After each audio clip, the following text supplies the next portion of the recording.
Hello and welcome back to Film Feeder, your weekly hub that gets you up to date with all the newest movie releases. I'm your film chef extraordinaire, Jack Martin, and I'm here to serve up plenty of tasty new offerings that should help you decide what to watch at cinemas or at home. As ever, you can expect a deep look at the many big releases coming to your screens this week in the form of my exclusively curated movie menu, as well as a couple of my insightful and thoughtful reviews for some noteworthy new films.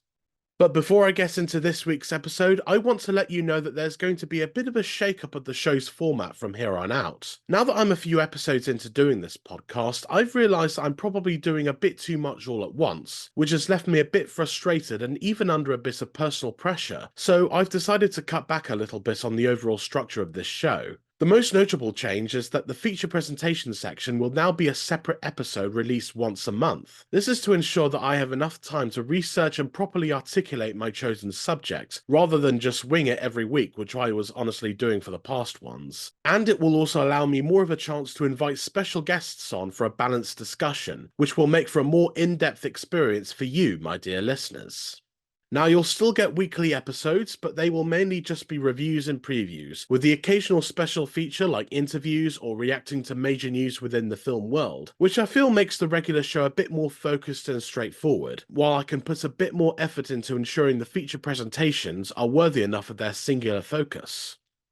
And I haven't told you the best part yet. You get to decide what topics I cover each and every month. If you go to patreon.com/filmfeeder, you can subscribe to one of the 4 exclusive tiers, where you can suggest and vote on topics for me to cover in the now monthly feature presentation episodes. Now, I've got the topics for February and March already sorted, but right now anyone with paid access can vote for what I talk about in April's episode. The 4 options being a look at the controversial religious epic The Passion of the Christ, which this year is celebrating its 20th anniversary, a filmmaker profile of director Luca Guadagnino, a roundup of the 5 most essential films featuring actor Kristen Stewart, and a celebration of the iconic Prince Charles Cinema in London's West End. And that's all on top of other perks like getting episodes a whole 24 hours early, or even being able to submit a question for future regular episodes. So if that is an extra incentive to sign up to my Patreon today, then I don't know what is. So once again, that's patreon.com/filmfeeder, where you can cast your vote today. So without further ado, let's get right into this week's movie menu.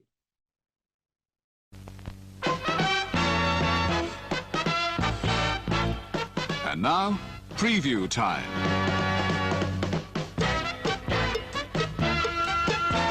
When it comes to entertainment, you can't beat a good film. So let's take a look at what's coming your way. So I'll begin, as always, with a look at the movie of the week, which here is director Blitz Bazawule's inspiring musical The Color Purple, the new adaptation of both the Pulitzer Prize-winning novel by Alice Walker, that was previously turned into a moving drama by director Steven Spielberg, and the successful stage adaptation that featured original music and lyrics by Brenda Russell, Ali Willis, and Stephen Bray. Set in Georgia during the early 1900s, the plot follows a young black woman named Celie, played by former American Idol winner Fantasia Barrino, as she suffers many hardships throughout her life, from disturbing abuse at the hands of her father, to her later unhappy marriage to cruel farmer Mister, played by Coleman Domingo. But soon, Celie forms some ironclad friendships with her strong-willed daughter-in-law Sophia, played by Danielle Brooks, and fiercely independent jazz singer Shug Avery, who's Taraji P. Henson, both of whom eventually lead her to find personal salvation in her otherwise miserable life. So every week when I do one of these movie menus on the Film Feeder website, I list 5 reasons why you should be excited for each film, because I believe that every movie should be seen and appreciated by someone, regardless of what its overall quality might be. And that's something I'd like to bring to this show as well, at least when talking about the movie of the week. So here's 5 reasons why The Color Purple is worth checking out. Number 1, it is a rousing and uplifting cinematic experience, which you wouldn't imagine for a plot with such dark subject matter as abuse and oppression, but director Blitz Bazawule injects life and unexpected joy into several infectious song and dance numbers, many of which might put a spring in your step, as they undoubtedly did in the Broadway show.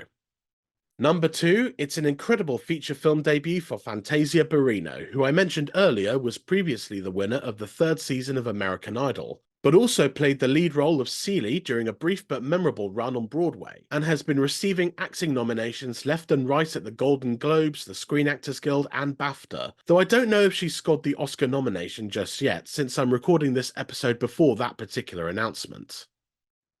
Number 3. It isn't just Fantasia Barrino you have to look out for, as the film has an eclectic supporting ensemble cast with a whole bunch of talented actors and performers, like Coleman Domingo, Corey Hawkins, Ingenue Ellis-Taylor, Oscar-winning musicians Her and Jon Batiste, and Halle Bailey, who last year impressed as the Little Mermaid in Disney's live-action remake. But most significantly, there's Taraji P. Henson, who's firing on all cylinders as the alluring jazz singer Shug Avery, and Danielle Brooks, who has become one of the film's biggest attractions for her utterly ferocious and applause-worthy performance as Sophia, which, like Barrino, has also earned her nominations for the Golden Globes, the BAFTAs, and the Screen Actors Guild Awards, where the whole ensemble has also been nominated. Number 4. Because of its decent showing thus far at several awards shows, there's a slim but no less possible chance that this version of The Color Purple could take home more Oscars than Steven Spielberg's 1985 adaptation, which famously went in with 11 nominations, including Best Picture, but came home completely empty-handed, giving it the unwanted title of Film with the Most Losses at a Ceremony, a distinction it shares with the 1977 drama The Turning Point. So here's hoping that this new version of The Color Purple can work up the momentum to take home something on Oscar night, which is more possible than you might think. And number 5. At the end of the day, it's a big bombastic musical with plenty of show-stopping numbers, performed with fierce passion by a lively ensemble and brought to life by some irresistible filmmaking that successfully transports the drama from the stage to the screen with impeccable ease. And who can possibly deny themselves this good a time at the movies? So that's 5 solid reasons to go and check out The Color Purple when it arrives in UK cinemas via distributor Warner Brothers on Friday the 26th of January. Moving on now to the week's other cinema releases, and first up is All of Us Strangers, the deeply moving drama from writer-director Andrew Haigh, who previously made Weekend, 45 Years, and Lean on Pete, and who here takes inspiration from Taichi Yamada's novel Strangers, setting his adaptation in modern London where a man named Adam, played by Andrew Scott, lives alone in a mostly empty apartment building, but soon he forms a romantic relationship with his neighbour Harry, who's Paul Mescal. Adam is later drawn back to his childhood home, where as a young boy he lived with his parents Jamie Bell and Claire Foy before their untimely deaths. But upon arriving at his old house, he is surprised to find both of his parents are there, still alive and looking exactly how he remembers them. I won't say too much about this film because I've got a review lined up for you later, but this is an extremely powerful and exceptionally acted drama that will not leave a dry eye in the house, and you can see exactly why that is when Searchlight Pictures opens the film on Friday the 26th of January. A slight change of pace now for the next film on this week's movie menu. It's Jackdaw, the tense new action thriller from writer-director Jamie Childs, which tells the story of Jack Dawson, played by Oliver Jackson Cohen, an army veteran and former motocross champion who is struggling to support himself and his younger brother Simon, played by Leon Harrop. In a moment of desperation, Jack agrees to pick up a package in the North Sea for a dangerous crime boss, but soon he faces a number of dangerous consequences over the course of a single night, where he runs into all sorts of mysterious characters played by the likes of This Is England's Thomas Turgoose and former Doctor Who star Jenna Coleman. It's got action, suspense, and the odd bit of motocross riding too, so make sure you check out Jackdaw, distributed by Vertigo, releasing in cinemas from Friday the 26th of January. Horror fans will be ecstatic to know that this week also brings Baghead, a terrifying new supernatural thriller from distributor Studio Canal that sees director Alberto Corredor adapt his short film of the same name into a feature that stars Freya Allen of The Witcher as a young woman who inherits a rundown pub after her estranged father Peter Mullen dies. Quickly, she and her friend Ruby Barker, of Bridgerton fame, discovers that the property also comes with a demonic presence in the basement, a shape-shifting creature that can take the form of the dead for a short amount of time, after which it could unleash plenty of horrific chaos, something that is made complicated by the unexpected arrival of a grieving man played by Jeremy Irvine. With its unpredictable story and creepy atmosphere, not to mention a balanced mix of practical and visual effects to bring the monster of the title to life, you can expect Baghead to be a memorable horror experience to close out January with, when it opens in cinemas once again on the 26th. Next, from distributor Curzon, we have Samsara, an unusual experimental film from the mind of Spanish filmmaker Lois Patino, which is set within the temples of Laos, where a group of young monks gather to accompany the soul of an elderly woman from its current host into the next, which so happens to be a baby goat all the way in Zanzibar. This one is quite peculiar, as not only does it explore the spiritual realm within the Buddhism religion through a series of inventive and artful shots, but the film also invites the viewer to experience the sensory journey of the soul for themselves, which involves asking them to close their eyes for a period of time and letting the imagination do the work for them, in a bold interactive move that makes this truly unlike anything you've ever experienced in a cinema. So if you're up for something meditative and spiritually complex, check out Samsara when it comes to cinemas on the 26th. Now, you might remember from the start of the year me talking about Sky Cinema's jovial comedy Arthur's Whiskey, which saw a group of middle-aged friends discovering an anti-aging elixir that transformed them into their younger selves. Well, imagine if that same concept was far less wacky and more emotionally driven, and you'd have something along the lines of Forever Young. This is director Henk Pretorius' drama that stars Diana Quick as a struggling 70-year-old writer who, whilst living in retirement in an idyllic English village, is introduced to a groundbreaking new age-reversing drug, which she takes in a leap of faith and is soon, of course, transformed into her younger self, played by Amy Tiger, sending her on a path that's more transformative than she at first realizes. It comes with a host of intriguing themes and ponderous questions, not to mention supporting turns by British thespians like Julian Glover and Lord of the Rings veteran Bernard Hill, and it might be an ageless gem itself when it arrives in cinemas on the 26th.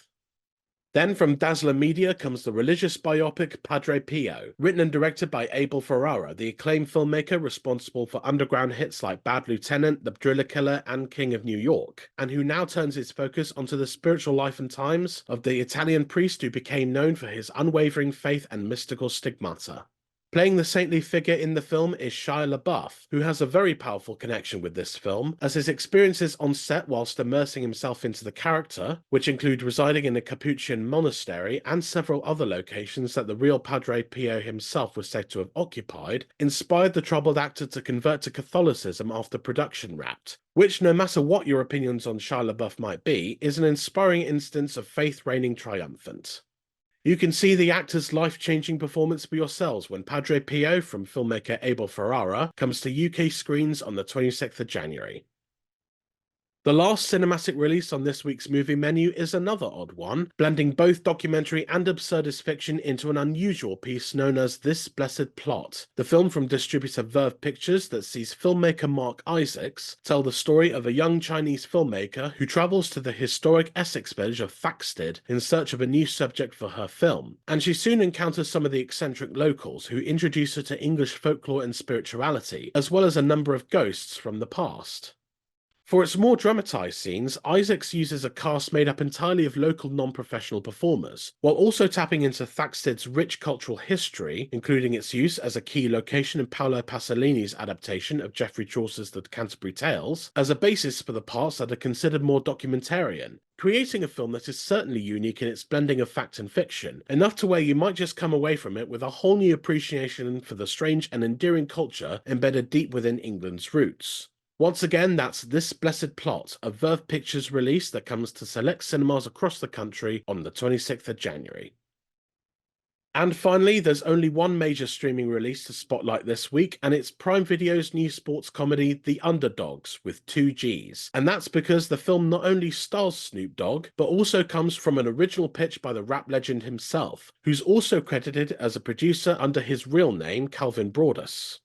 Directed by Charles Stone III, who's no stranger to directing sports movies like Drumline and Mr. 3000, The Underdogs stars Snoop as former professional American football star Jason Jennings, who hits rock bottom and is sentenced to community service, where he is tasked with coaching an unruly team of young football players in his hometown. And as he inevitably gets the team into winning shape, he also ends up rediscovering his passion for the sport. Sure, it might sound like a conventional sports comedy, but with Snoop Dogg on board, not to mention Blackish creator Kenya Barris also credited as producer, it's bound to bring some style to this light-hearted and well-intentioned ride that should score a nice touchdown when it comes to Prime Video on Friday the 26th of January. So that's my roundup of this week's film releases, and I really hope that it's given you a clearer and unprejudiced idea of what's coming your way either in cinemas or at home, which is and always will be the goal for this section of the show. But now it's time to give my less neutral opinions on a couple of brand new releases, as we move on now to my ever-filling reviews.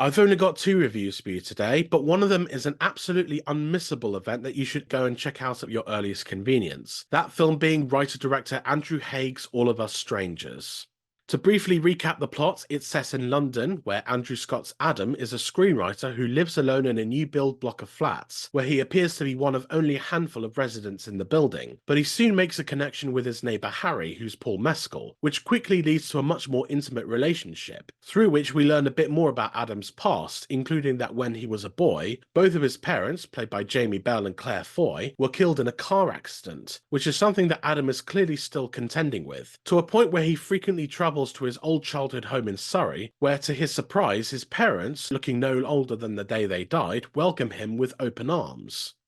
So the film is obviously playing with a bit of a supernatural theme, which includes a play on the whole "they've been dead this whole time" twist that The Sixth Sense popularised. But while that particular device is more often than not a last-ditch resort for writers who are desperate to insert some kind of dramatic stinger into their stories, even if it's at the expense of its own plausibility, this is one of those rare cases where Haig puts this device to incredibly powerful use, in a way that allows him to explore the ghostly corridors of loneliness and grief with unprecedented profundity.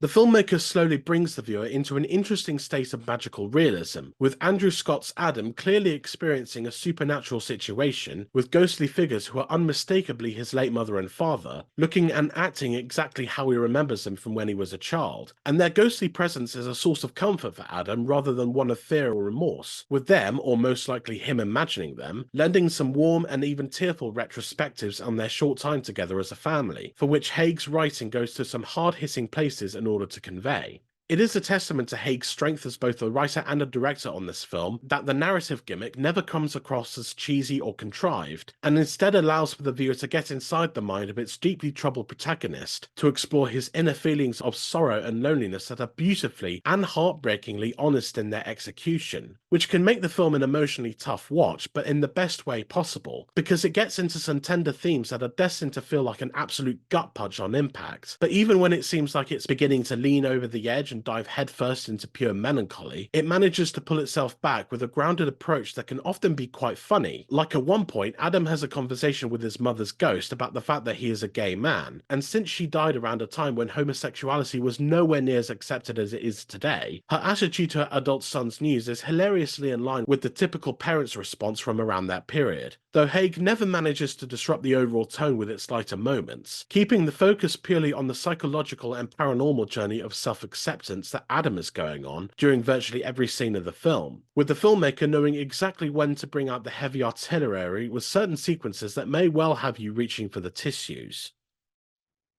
So much of the emotion that leaps right off the screen is made possible by an excellent quartet of lead actors who all give some of their best ever performances underneath Haig's direction, including Andrew Scott, who is truly magnificent in a role where he brilliantly conveys his character's isolation through the smallest of inflictions, in addition to nailing his far more emotional scenes to where you almost want to reach into the screen and just give this guy the biggest hug you can give. And meanwhile, he has very good romantic chemistry with Paul Mescal, whose mysterious presence makes him a potential wildcard for events later on. Andy shares an equal amount of tenderness with both Jamie Bell and Claire Foy, who are both deeply effective as the kind of parents you always wish that you had, outdated 80s mannerisms aside.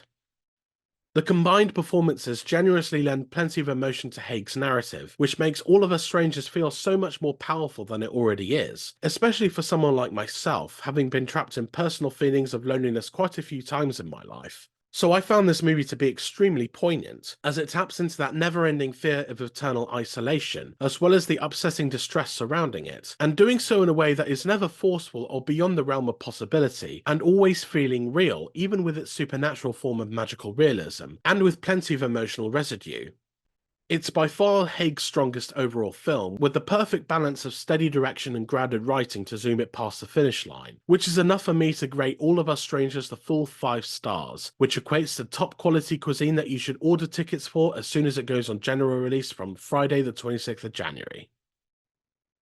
My second and last review for you this week is the big release from last week, which is Mean Girls, the all-new rendition of the 2014 classic and its subsequent stage musical adaptation, all of which are written by Tina Fey, with this version still showing in cinemas nationwide as of this episode, and I've certainly got some things to say about it, but not necessarily what you might expect.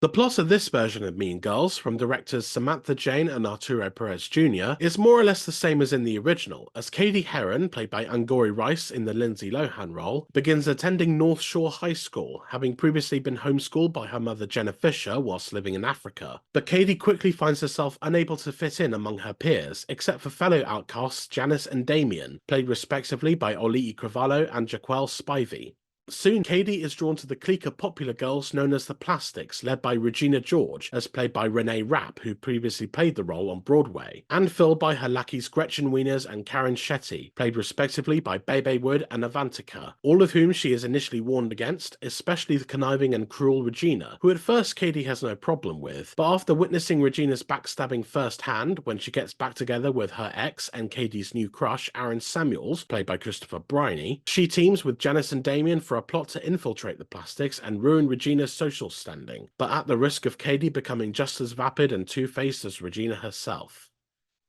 As I mentioned in last week's episode, the 2004 original truly has become a timeless classic of teen cinema, with its bottomless supply of quotable and endlessly memed lines, memorable characters, and heightened social commentary about high school society, all of which is something that just about anyone can relate to at any point in their lives and during any particular time period. At first glance then, this new version of the film should have no valuable reason to exist. I mean, sure, it's technically adapting the stage musical instead of remaking the film proper, but what could it possibly add to this story 20 years after it first became a story? After all, everything that could possibly have been said was perfectly summed up back in 2004, so other than cynically trying to cash in on its popularity 20 years later, there's little point in trying to update it in any way. However, as it turns out, Mean Girls circa 2024 does have something of value to offer, and it's precisely the fact that it's now 2024. There's been such an advancement in teen behaviour over the last 20 years, not least of all the embedment of social media in our lives, that the original film's themes of status and notoriety within the cutthroat world of high school are more relevant now than even in 2004, and it's interesting to imagine how characters like the ever-cruel Regina George, played so memorably by Rachel McAdams in the original, might use modern online platforms like TikTok and Instagram to maintain their image and publicly vilify others, most of which are genuine points of discussion that the new film does indeed address, which against all odds gives it more than enough reason for being. I will say, though, that with its identical plot, not to mention its numerous close recreations of notable scenes and iconic lines of dialogue from the original, this version of Mean Girls often teeters close to being a redundant remake. For while some of the lines are given a more modern twist, few of the newer editions carry as much genuine laughter as the original versions did 20 years ago. And furthermore, aspects of Samantha Jane and Arturo Perez Jr.'s filmmaking are noticeably more televisual here than the further-reaching direction that Mark Waters originally brought, which is almost certainly because this film was originally destined for Paramount Plus before being upgraded to a theatrical release, but either way it's not quite as stylistically witty or even as memorable as what came before. Most of the time, you are just reminded of how much better the original was, but it's whenever the characters start singing that the film takes on a more noticeable sense of life, with the songs themselves, which contain music and lyrics provided respectively by Jeff Richmond and Nell Benjamin, being quite catchy and upbeat, not to mention rather funny at times. And even the filmmaking becomes a bit more ambitious, particularly with its numerous aspect ratio changes during the shift between musical numbers and reality, with it going from a regular 1.85 by 1 scene to a widescreen showstopper, while other sequences employ one-shot techniques and an intricate camera work that, at times, you wonder how they were able to pull it off without doing any noticeable damage to equipment. I also really admire the passion and energy within the vocals and choreography of the film's performers, including Angourie Rice and the deeply charming duo of Aliti Cravalho and Jaquel Spivey. And while nobody can hold a candle to the iconic performance of Rachel McAdams as Regina George, Renee Rapp comes awfully close as she wisely leans more into the character's self-assured coolness to convey her nastiness rather than just doing an impression of Rachel McAdams, which gives the role a fresh enough spin while still feeling true enough to how the character was originally written. Most of all, it is the employment of more modern tools within teen society that gives this version of Mean Girls its purpose for existing, as throughout there are montages of fellow students, and also for some reason Megan Thee Stallion, sharing and reacting to various incidents on TikTok and Instagram, among other platforms, that rapidly ruin people's reputations, to where someone like Regina or even Katie perhaps never even needed to do anything at all to ruin the other person's clout. Now this inclusion adds a thoughtful new layer of social commentary to the story, one that intriguingly positions social media and its wavering influence as a potentially crueler presence in this high school world than Regina George herself, for it suggests that the power of online mockery is a far greater thing to be afraid of than just being mocked in person, especially in an age where social media dictates who or what is trendy at any given moment, which is honestly quite a smart play by Tina Fey and her fellow filmmakers to bring this into the mix, for not only does it update Mean Girls for a more modern audience, but it plays around with newer narrative devices that hadn't even been invented in 2004, further solidifying the timelessness of this particular story. So it may occasionally fall victim of being a less memorable version of the original classic, but through its upbeat musical identity and tackling of modern teen issues, Mean Girls circa 2024 ultimately solidifies the fact that when it comes to the original's endless relatability, the limit does not exist. So I'm giving it 4 stars, which equates to a dish you'll be hungry for more of. And with that, another episode of Film Feeder comes to a close. Thank you so much for sticking around, and I hope that our time together has inspired you to go and check out just some or even just one of the many releases out this week. I'd appreciate it if you left a strong review for this podcast on whichever platform you may be listening to it on, in addition to following it or subscribing so that you can be notified of new episodes every week. And please do share it with anyone you feel may need a film fix of their own. You can also find us on various social media channels, all of which you can find in the episode description. And once again, I'd like to encourage you to go to Film Feeder's Patreon page at patreon.com/filmfeeder, where you can get podcast episodes before anywhere else, and where you can also vote on the topics of special feature presentation episodes over the next few months. And of course, don't forget to visit the Film Feeder website itself at www.filmfeeder.co.uk, which is the only place where you can find all of my written content, including reviews and weekly previews from the past 10 or 11 years up to the present day. So that's all I have for you this week, and I hope to see you again in 7 days' time, when I'll be looking at some epic spy capers, eye-opening Oscar contenders, and much more. Until then, I'm Jack Martin, your film chef extraordinaire, ready to whet your movie appetite each and every week. That's all for now. See you next time.